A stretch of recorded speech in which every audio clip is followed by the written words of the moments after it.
Assalamualaikum warahmatullahi wabarakatuh. Baiklah, kali ini kami akan menjelaskan tentang pertama, definisi dari penyakit jantung koroner, kedua, jenis-jenis penyakit jantung koroner, tiga, penyebab dari penyakit jantung koroner, empat, tanda dan gejala penyakit jantung koroner, lima, faktor resiko terjadinya penyakit jantung koroner, enam, diagnosis penyakit jantung koroner, ketujuh, pengobatan dari penyakit jantung koroner itu sendiri, dan yang terakhir, saran dan pencegahan pada penyakit jantung koroner. Teman-teman tahu nggak apa itu penyakit jantung koroner?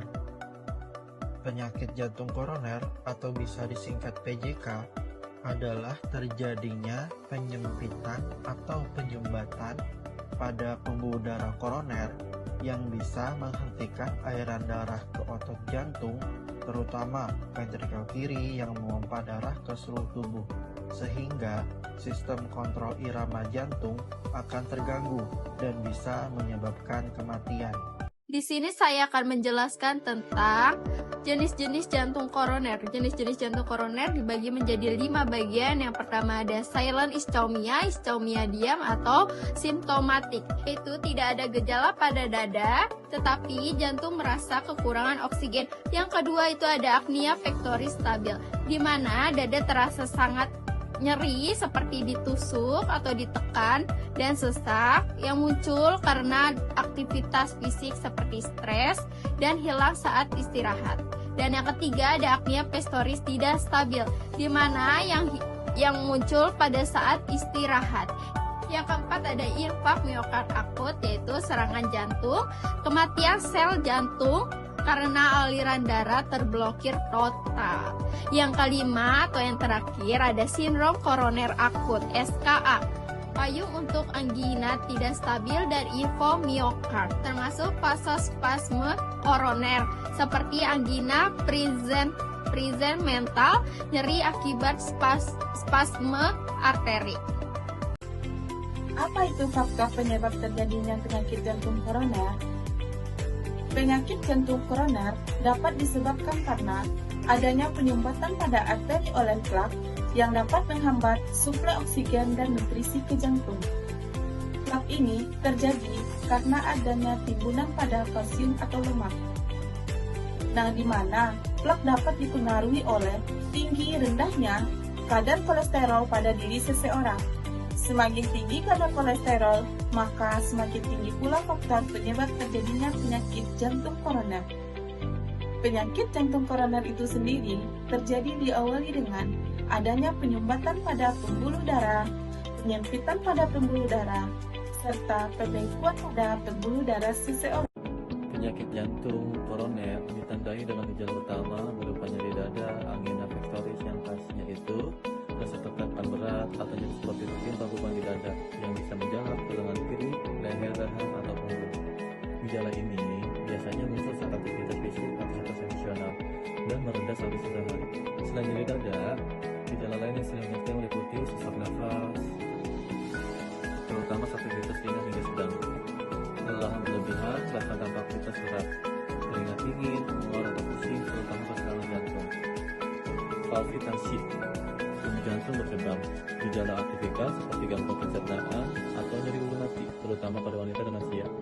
Gejala dapat bersifat stabil, angina stabil, atau tidak stabil, dan dalam kondisi berat dapat berkembang menjadi serangan jantung, infark miokard akut.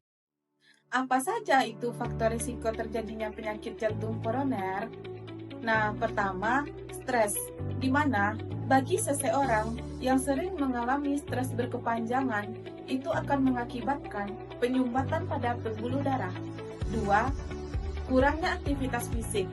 Kurangnya aktivitas fisik dapat mengakibatkan obesitas pada diri seseorang. 3. Makanan. Nah, Bagi seseorang yang sering mengkonsumsi makanan tinggi kolesterol, itu akan mengakibatkan penyumbatan pada pembuluh darah. 4. Merokok. Merokok dapat mengakibatkan berkurangnya elastisitas pada pembuluh darah seseorang, sehingga dapat mengakibatkan penyumbatan pada pembuluh darah. 5. Obesitas, di mana obesitas merupakan salah satu faktor kuat terjadinya penyakit jantung koroner. 6. Diabetes mellitus. Nah, penyakit diabetes mellitus juga merupakan salah satu faktor terjadinya penyakit jantung koroner.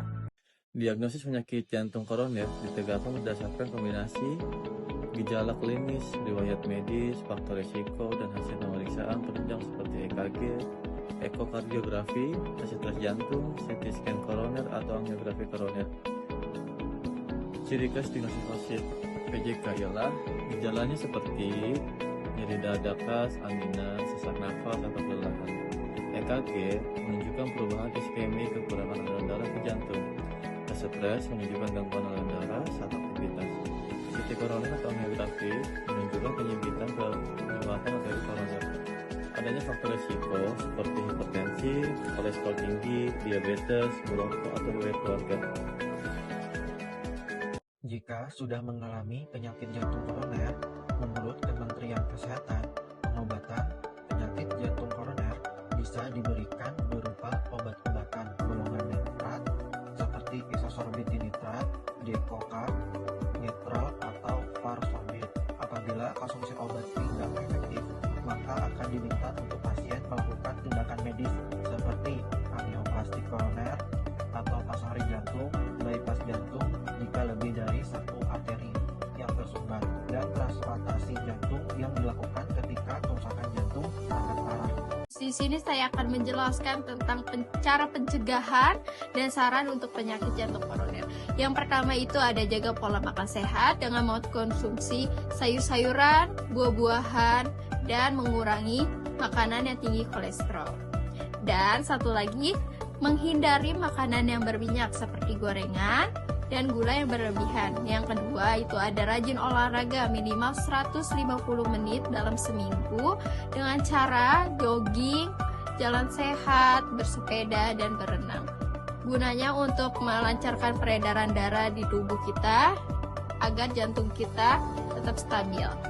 Yang ketiga itu adalah berhenti merokok, karena rokok bisa merusak peredaran pembuluh darah yang ada di tubuh kita dan bikin jantung kita tidak stabil. Dan yang keempat itu adalah kontrol berat badan ideal, karena berat badan yang pas bikin menyebabkan jantung nggak kerja keras. Yang kelima itu ada kelola stres, karena stres yang tinggi dapat menyebabkan masalah pada jantung. Jadi kita harus berelaksasi agar tidak menyebabkan stres yang berlebihan. Yang keenam adalah rutin cek kesehatan, karena cek kesehatan itu sangat penting.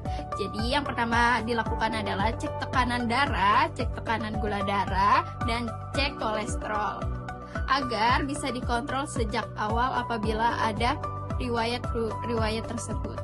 Dan yang terakhir, yang ketujuh, itu adalah batasi konsumsi alkohol dan hindari tidur larut malam.